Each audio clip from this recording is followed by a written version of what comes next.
Listening to that tune really has a way of transporting me back in time. Not to the 50s, I was a little before my time, but to the mid-90s.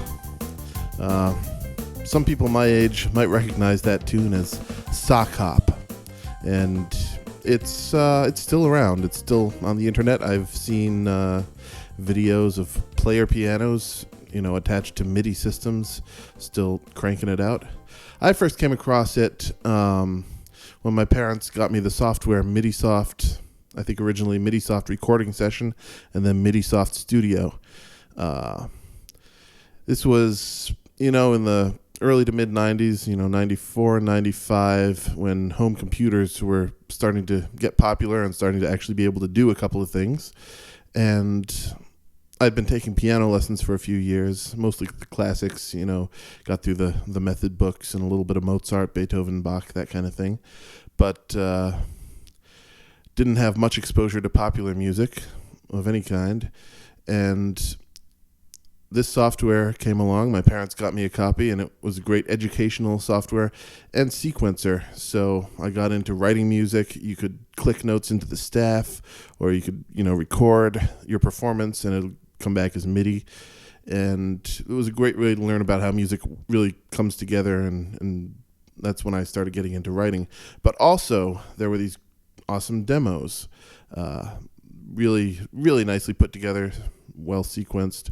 And the one that really stuck out to me was this Sockhop. I loved the style of piano playing, And the awesome thing about it was, because it was MIDI and because of the great software, you could actually slow the performance down and figure out what some of those faster licks were, particularly for me,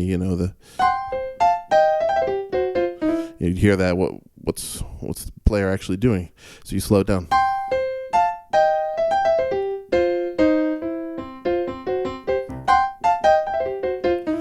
And that really stuck with me, and I picked up some great licks from it. And looking back on it, I come to realize, that's actually one of my bigger early influences. Those are licks that I'm still using on a day-to-day basis now when I play gigs, and that's really cool.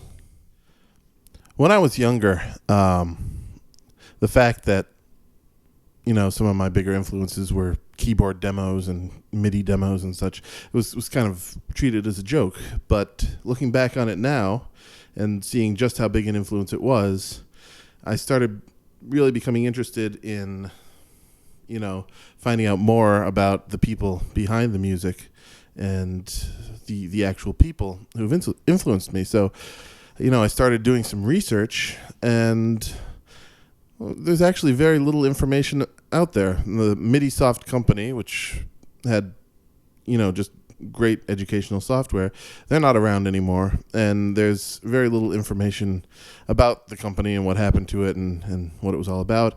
And the files themselves are uncredited, so there's no name attached to the sequencing of the Sockhop. And there were others. Remember this one?